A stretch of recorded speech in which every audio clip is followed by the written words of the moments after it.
You are listening to the Exceptional Conservative Network. For more information, go to www.theexceptionalconservativeshow.com.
Script reads me.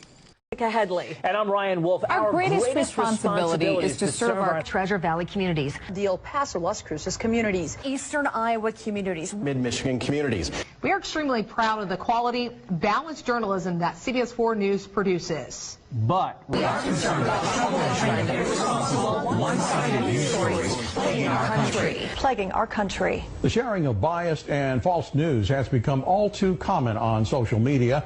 More alarming, some media outlets publish these same fake stories without checking facts first. The sharing of biased and false news has become all too common on social media. More alarming, some media outlets publish these stories without checking facts first.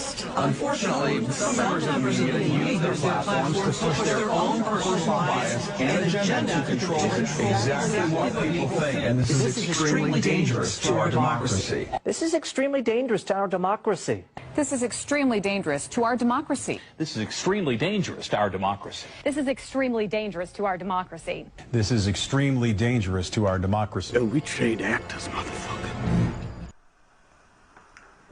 Good day to you all. Welcome to the new. I'm your host, Randy Perham. And that was some major feedback right there. Anyways, so happy Friday. Happy Red Friday. And we also take this time to thank our men and women who are serving our nation around the world. And thank you for your sacrifices, commitments, and your duty to our country and keeping our nation free, our liberties intact, and the ability for us to live the way we somewhat choose to live. We thank you and we salute you. Appreciate you. A lot going on this week. My daughter literally just walked out the door picking up my grandson. I've been fighting with him for the last hour to put him down for a nap before I came on. But that did not go as successful as I thought it would. That's okay. It happens. But I'm glad she got off work early and came and got him immediately. So that gets frees me up for the rest of the afternoon. But I started a new class. I start my next class this week on Monday. It's Presidency, Congress, and Bureaucracy. That's the name of that course. It's pretty interesting already, and this is only the first week, but nonetheless, I'm looking forward to the next 7 weeks, because this week is pretty much done. I already finished everything for this week on that. So next 7 weeks should be interesting. I look forward to that course. Last night we had BZ's Bobcat Saloon, Biff Zeppelin's Bobcat Saloon. We were a panelist on his show last night on SHR Media. On SHR Media, it was 4 of us. It was the great in our network CEO Kim McClinton. He was on there. Shannon Wright and Ralph Chittum, and myself, and Biff, of course, being the host. And our discussion was on the state of religion in the United States this year. You know, just the state of religion in general. But that was the topic. But we had a whole range of subtopics that we discussed last night, and the show went for nearly 3 hours, ladies and gentlemen. So I got on at 10:05 p.m. Central, and I logged off of there, and it was almost 1 o'clock, a little bit, I want to say a little bit past 1 o'clock in the morning, around that window. So, but it was a great discussion. Like I said, we covered a range of topics, and so I was very enthused and appreciative of having the opportunity to be on Biff's show once again. I was just on his show a couple of weeks ago for another discussion, but this time around was a panel style discussion about the state of religion in the United States. And so I will be posting a link to that later on in conjunction with posting a link to today's show, so just be on the lookout for that. These college reading assignments, though, they've been killing me, making me sleepy lately. But anyways, just trying to, it's like, wow. But and more, before we get into today's news, Suzanne Douglass, I don't know if you remember her, but Suzanne Douglass, I got so much stuff going on here. Suzanne Douglass, she was a prolific actress back in the 90s. Oh, well, you probably more so remember her in the 90s, but she played in some more recent things over the last few years. She passed away. This is her. She passed away this week from cancer at the age of 64. Most notably, she played in the TV sitcom with Robert Townsend called Parenthood. And I think she just in another recent film, When They See Us. She played the little one, the youngest one. Played his mother, I believe, in that movie. So Suzanne Douglass, age 64, our thoughts and prayers go out to the families in their time of bereavement, passing away from cancer. So, Haiti got is going through some turmoil right now. Their president was assassinated this week. President Jovenel Moise, he was assassinated this week. And there were some undercurrents that was going on there in Haiti. There was already contention that he was supposed to leave office back in February, but refused to do so. And the country is already going through a lot of turmoil with their economy, the politics, and in the military. In the military, we go by when we're assessing the stability of a country, a nation, or what have you. We go by what's called a PEMESI model, and that's the political, economic, military, infrastructure, social constructs. You know, the socialism, not socialism, but social, and the was a can't remember. Being retired after 7 months, I kind of brain dumped all that stuff. But you get the point that you just kind of like. You're assessing the atmosphere, the environment of a country. And under this, it was so unstable in each one of those domains that it was bound to either make the country crumble, or they were going to go into they were going to divulge in some kind of civil war. Here's more about it. Take a look. The home of Haiti's leader, now a crime scene. The country's president, Jovenel Moise, was assassinated overnight, his wife wounded by gunmen. The unidentified attackers storming the residence. Details announced by the interim Haitian prime minister, who declared a state of siege Wednesday, a kind of martial law. There are fears of escalating chaos in the poorest nation in the Americas, a country that's already plagued by political turmoil and unrest. Moise had faced protests demanding his resignation since he took office in 2017. It's unclear who will succeed Moise as president. Now, reaction is pouring in from around the world, including condemnation and calls for calm. Prime Minister Justin Trudeau weighing in with a tweet saying, "I strongly condemn the appalling assassination of President Moise this morning. Canada stands ready to support the people of Haiti and offer any assistance they need." What's your reaction, Mr. President, to the Haitian president being assassinated? We need a lot more information, but it's very worrisome. The U.S. president speaking before the White House released a statement saying in part, "We condemn this heinous act and the U.S. stands ready to assist working towards a safe and secure Haiti." Those killers has to be identified. They have to be brought to justice.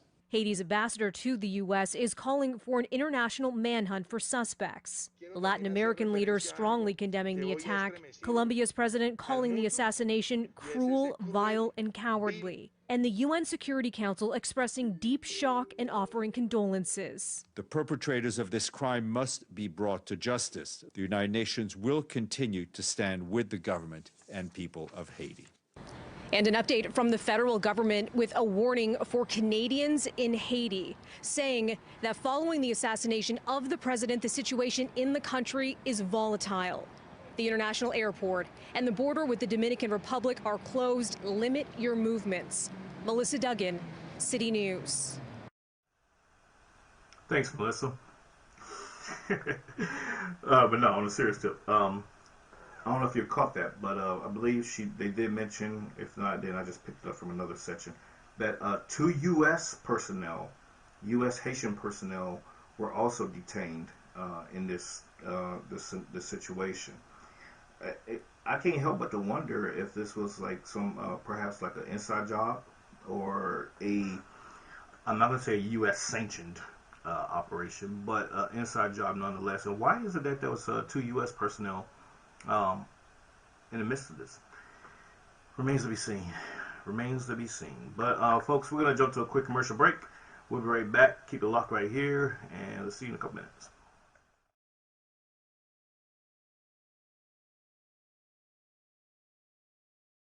You are listening to the Exceptional Conservative Network. For more information, go to www.theexceptionalconservativeshow.com.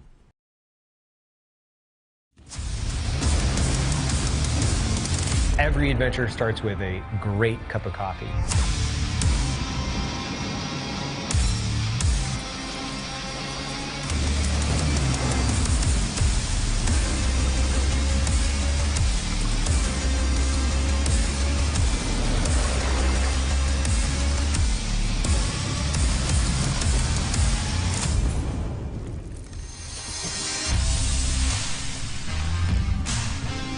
That's what we're trying to do. We're fueling people to go do epic shit in life.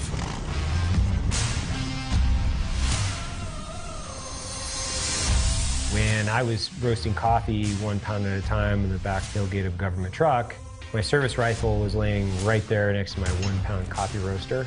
The symbology of Black Rifle Coffee. Everybody went to a basic training, and during that process, they ended up shooting a black rifle. When we think about the last 20 years of the post-9/11 veteran experience, the one common piece of equipment that binds us all is the black rifle.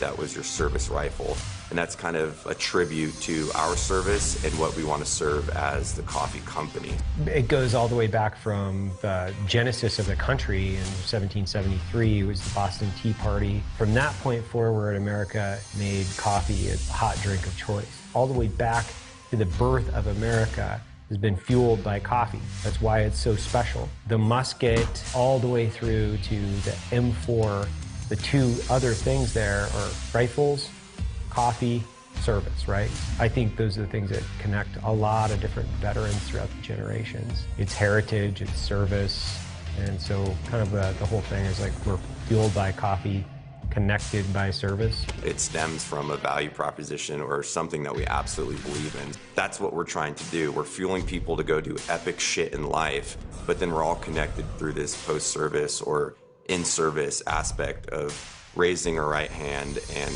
believing in, you know, the American dream and what it stands for to be an American. And for me, that's hyper-unifying. There's people who are constantly in harm's way serving our country, and we need to facilitate them getting coffee as a priority for what we're trying to do as a company. This company is about the customer. The customers are the company. It's one big ecosystem, and we serve coffee to the same type of people that we are, so they're one and the same. It's this constant drive to constantly be evolving what we're doing to give our customers a better coffee experience. Whether that's a new steep bag, instant coffee, or exclusive coffee that's from a different type of origin country. The same drive that puts people from basic training into the infantry, into a type of special operations capacity, it's this constant evolution of trying to better yourself. And that's exactly what we're doing when it comes to coffee, is offering better products on a regular cadence to have a better experience as a customer. We have the mission to provide coffee and culture to people that love America.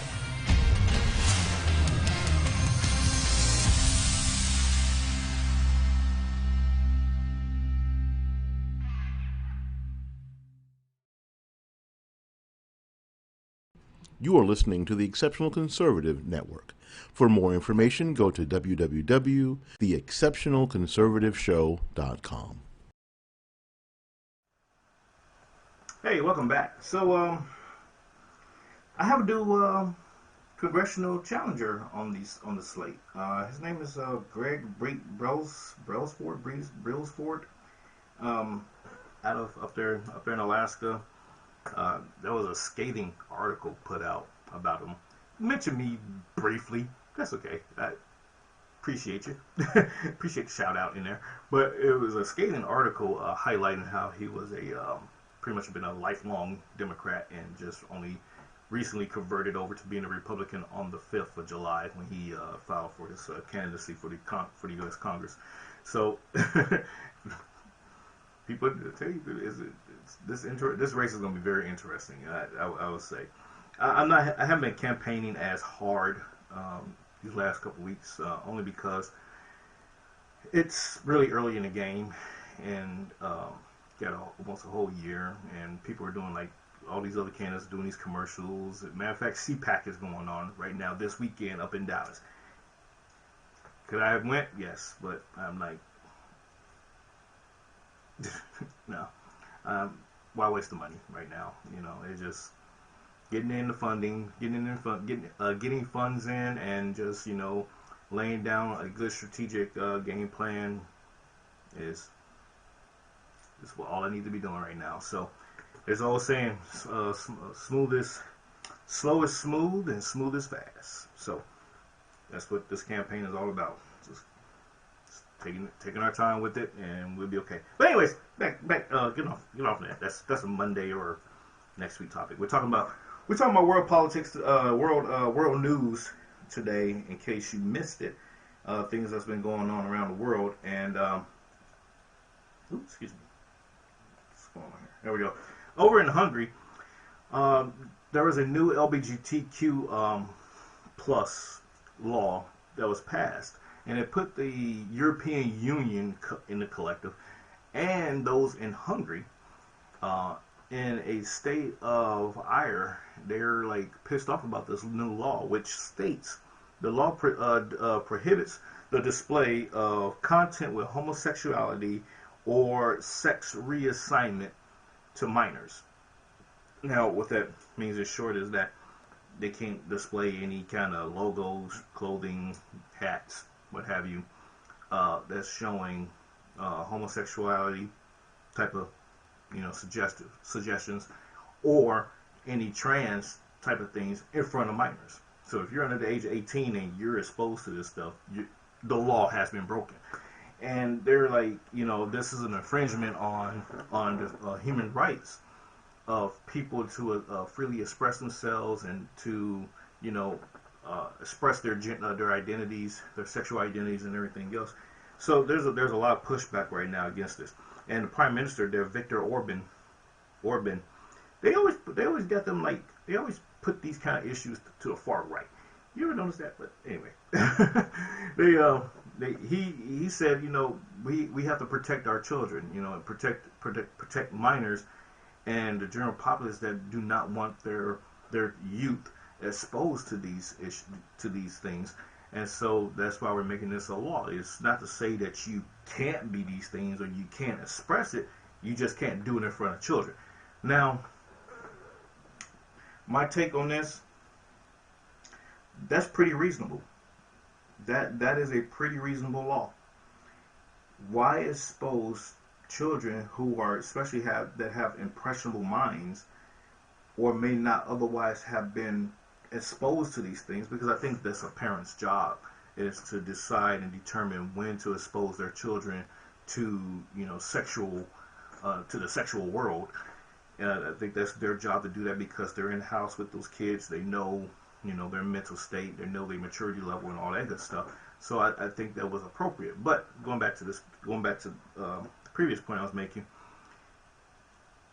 to subject the general public to what we used to say in the military, public displays of affection, is one thing. But then you're showing things that are, I'm not going to say out of the norm, but not so normal to children, because they're probably used to seeing a mommy and a daddy, and not a mommy and a mommy, or a daddy and a daddy, or a dude dressed like a woman, or a woman dressed like a... They're not used to that kind of stuff at those ages. So to force it on them in a state of a shock value, in shock culture, I think, I'm not going to say it's wrong, but I think we need to kind of like re-gauge our moral compass when it comes to that. Like I said, that's the responsibility of parents to decide when they want their children exposed to these kind of things. And for a child to walk through a park, something like this, and you got this big rainbow flag heart, to a child mind that's not been exposed to what the LGBT community is all about, they will look at that and say, "Oh, it's just a rainbow balloon and it's a heart," and they're innocent to that, but not realizing that this represents a type of a movement, a sexual movement, So we just have to be careful with that, and for reasonable adults, I don't think you should have issue with this. I mean, why? I don't understand the trans movement right now that are targeting children. And in conjunction with that, I don't understand why there are people that are allowing it, knowing that they're targeting children. There's people that are allowing that to happen. And then there's another segment of society that are standing by, afraid to say something because of the backlash they may receive for speaking up in defense of children being exposed to the transgender movement. That's really confusing to me. I covered that a while back, not to harp on it, not to touch on it again, but there's just something that, this all rolls up into it. And even some people, even some proponents in the LGBTQ community are taking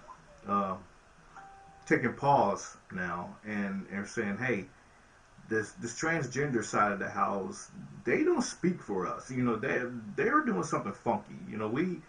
That's not part of our crew. No.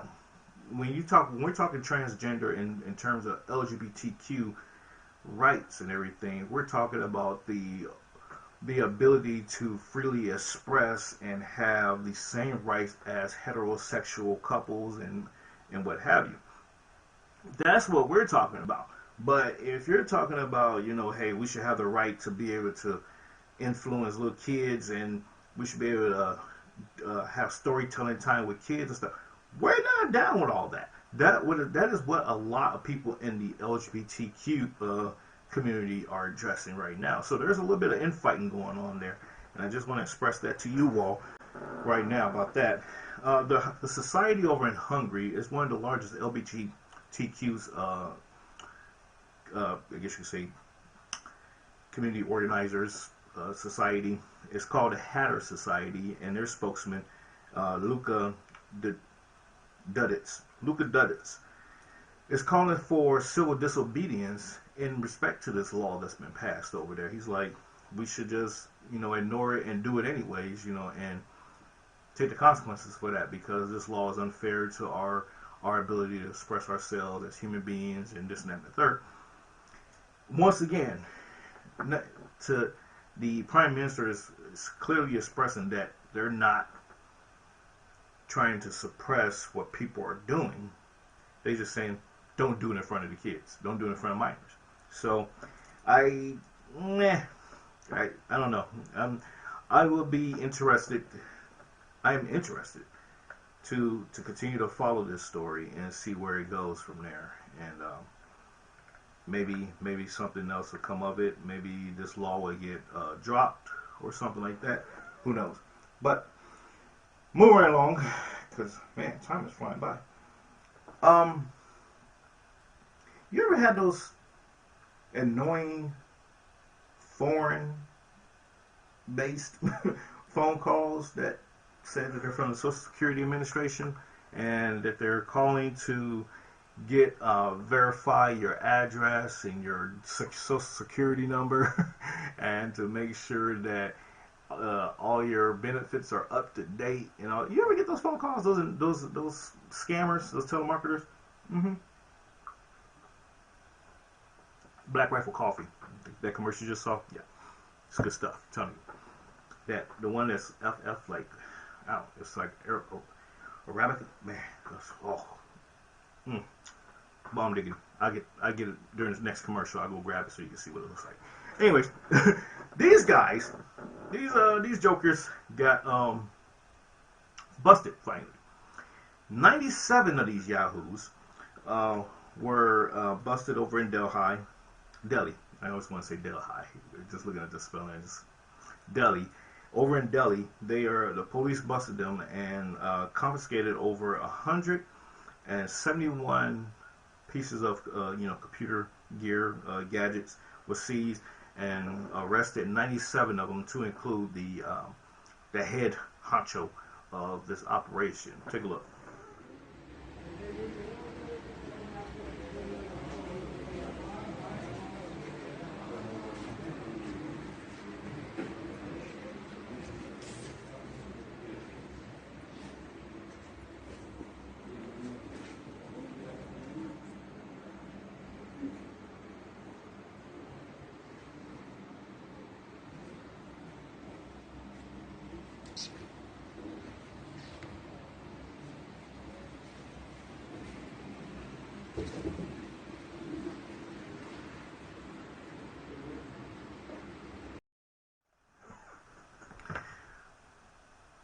Good for them.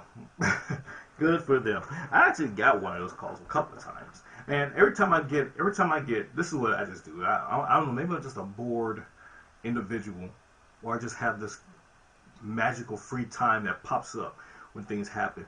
But every time a telemarketer or one of these like scam phone calls come through, I entertain them until they get tired of me and they get off the phone, and then they remove my number without me telling them. I go along with everything that they're asking for, except I don't give them real information. But I go along with them. They like, oh, can we get your Social Security number? Yeah, absolutely. It's 66543. Hold on, yeah. Let me go to my wallet. I always get the last 4 digits backwards because they're so close together. It's 3113. See, you get that mixed up. They be like, oh, okay. So I make it sound genuine, but I have fun with these guys. But I guess we won't be getting phone calls like that anymore for a while. So, man. Anyways, hey, we're gonna jump to a commercial break. We'll be right back. See you in a few minutes. You are listening to the Exceptional Conservative Network.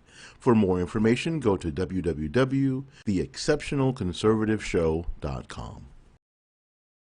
Have you heard about Thrive? It's a question asked 1,000 times a day. The Thrive 8-week experience has become the fastest growing health and wellness movement in North America. Over 10 million people have started the experience, and anywhere from 10 to 50,000 experience orders ship out every day. Why is this 6-letter word, THRIVE, turned into a phenomenon? Because it's simple. 1. Take 2 Thrive Premium Lifestyle Capsules on an empty stomach as soon as your feet hit the floor in the morning. 2. 20 minutes later, drink the Thrive Ultra Micronized Lifestyle Mix. 3. Apply patent-pending DFT Dermafusion technology to clean, dry skin. That's it. You're all done. And now you're set to thrive for the day.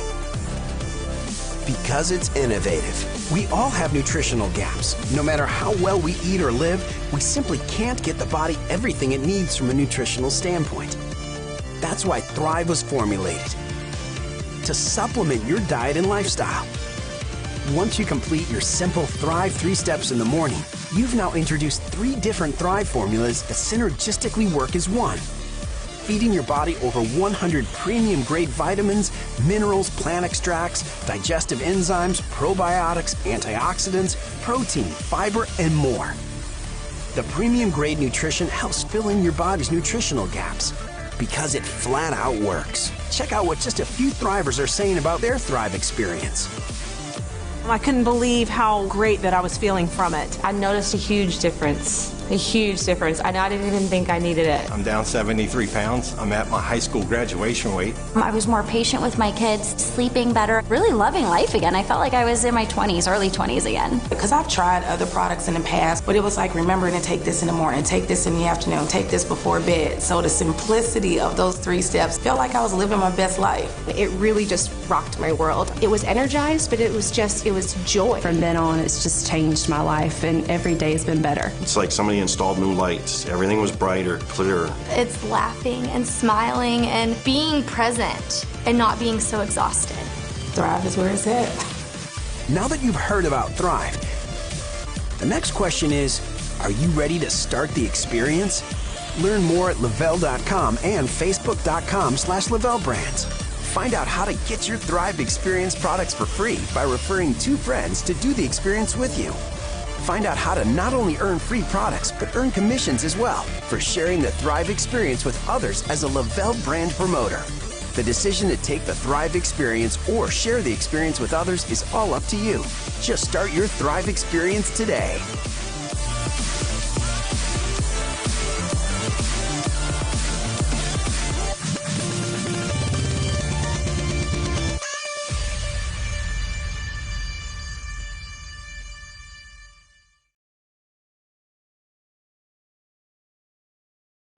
You are listening to the Exceptional Conservative Network. For more information, go to www.theexceptionalconservativeshow.com.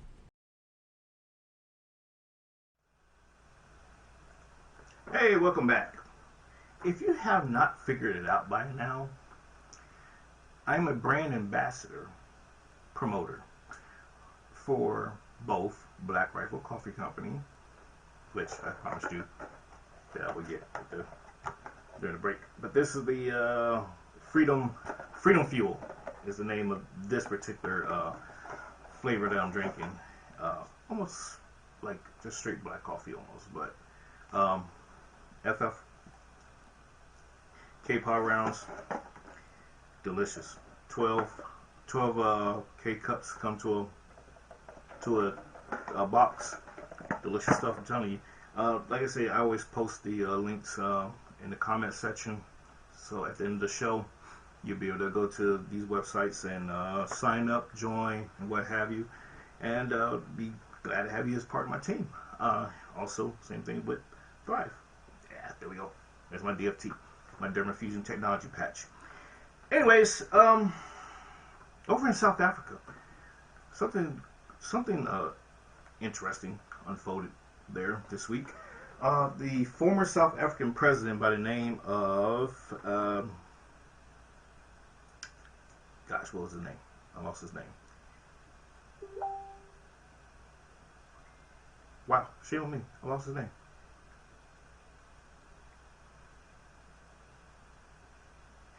That never happened to me before. Well, it's something Luca, something Jim Luca, something to that effect. Hold on, I have it. Jacob. Yes, Jacob Zuma. Jacob Zuma. Sorry, this was a long night last night. Jacob Zuma has been arrested. Well, he turned himself in. because he is facing a 15-month jail sentence behind a failure to appear for the contempt of court in South Africa, but failure to appear before a hearing to discuss whether or not he was involved in some corruption scandals that was going on in the country during his tenure as president from 2009 to 2018. Interestingly enough, he's part of the African National Congress there, and he spent 10 years in jail with Nelson Mandela, the previous president, or his predecessor in a sense. So it's interesting that he refused to show up. Court, the judge issued a contempt of court bench warrant for him, and he refused to comply with that, and so the judge was like, all right, we'll give you a couple of days, think it over, but you have until this time by midnight, or it's gonna be by force. And he waited until the end hour to turn himself in, and off to jail he went. But it's unlikely that he's going to serve all 15 months of this jail sentence, because number one, he's 79 years old, former president of the country, and he has a lot of political connections and ties in there, and so whether or not there was validity to his corruption charges or inquiries or not, the probability of him actually serving at that full term is kind of slim to none. So, but that's that. What's going on there in South Africa? Well, folks, today was going to be a short show anyways, because I have to get out of here and take care of some stuff. I have an appointment shortly. But I want to say, I have been having a discussion on Facebook the last couple of days that's been pretty perturbing to me. And it's in regards to, this here is more directed to the black community, okay? And all other ethnicities that are watching, that are taking part of this, I appreciate you, but stand by for a second. I have to address something. I've been posting about the Olympics the last couple of days, just giving updates, not to create a debate or to spark a discussion, but they always turn into discussions. That's fine. But Sha'Carri Richardson has been officially yanked off of the U.S. Olympic team going to Tokyo. Gwen Berry says that she not released a statement, but she tweeted basically that she's going to find a way to do some form of protesting when she gets to Tokyo. She doesn't know what yet, because Tokyo, the International Olympics Committee, they already put out, changed the rules to where you cannot do any kind of protesting, but she said she's going to find a way to do something. So we'll see how that goes. So I posted those two things. And then I posted a I posted a series of other black female athletes that are in the Olympics. And I said, hey, the media has a bad habit of showing what, the bad side to what the black community is doing. And they very rarely to ever do they talk about, all the other stars and athletes that are, up and coming or part of the team. There's just the center of attention has been focused on just these two people for the last couple of weeks. So I made a post about that and highlight who these other 20 some odd, 24, 25 people were. And of course, you have your trolls. Then of course you have those that are actually serious about what they think and feel, and they just don't care, and they espouse their idiocy. But it all went into talking about not understanding how it is for a new society of black people that's coming along, and they have to conform to these draconian white supremacy rules. Huh?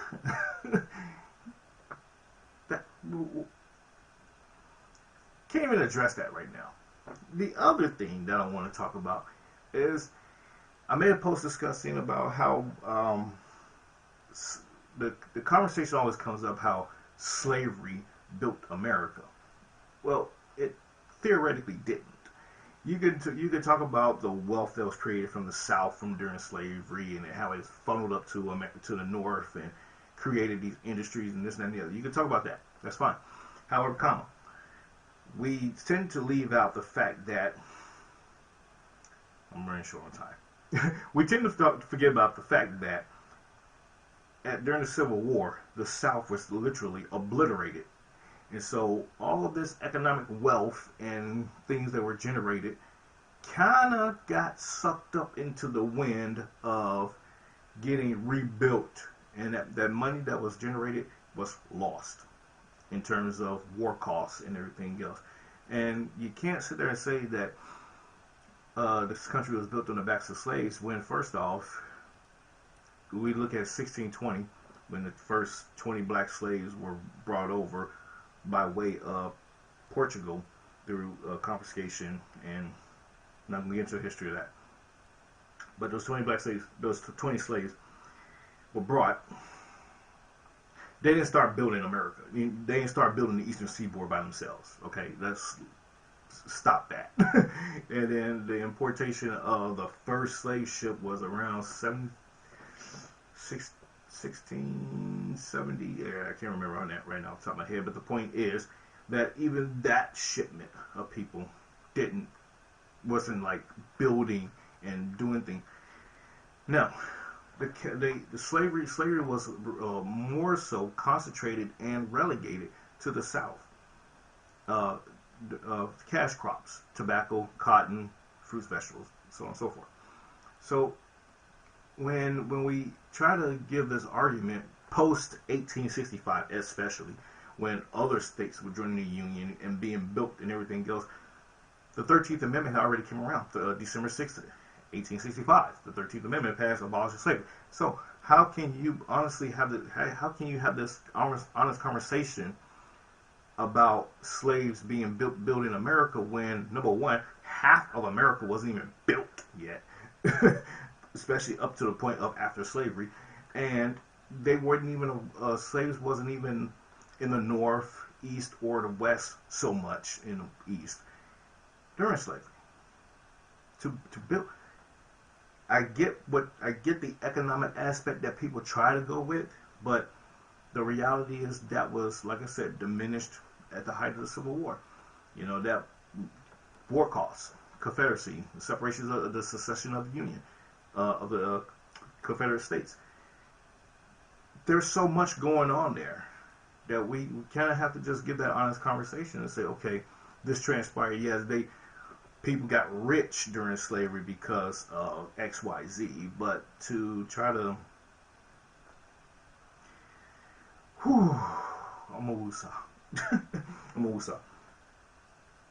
If you don't know your history, please don't come at me trying with the pro-black mantra. Just don't. I implore you. I seriously implore you. If you don't know your history, don't come at me talking about I'm pro-black and you're a coon and you just don't understand. I'm gonna shut that down because you look like an idiot. You sound like an idiot. But anyways, folks, you can pick up my book, The New You Now Quick Wisdom, on Amazon in e-Kindle format. You can also follow me on Twitter, rperm, Gab, rperm, MeWe, rperm. That's RPURHAM. If you want to support my campaign for the United States Congress for the great state and last frontier of Alaska, you can do so by going to www.rpermforus.com. I love my hat. And let's see what else. Oh, you can, of course, find me on Facebook, Randy Perm on Facebook, Instagram, all that good stuff. Connect with me, LinkedIn. Please do. I love professional connections, and I might harass you for a job one day. So, yeah. Other than that, like I said, I gotta get out of here a little early today because I got some stuff to take care of. But be back on Monday, I think. I think I'll be here on Monday. I don't know, my schedule's starting to fill up and things are starting to bleed over on each other. So take care. God bless you all. We'll see you all next week sometime. And yeah, ciao, ciao.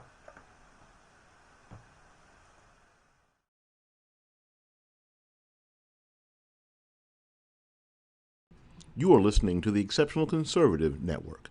For more information, go to www.theexceptionalconservativeshow.com.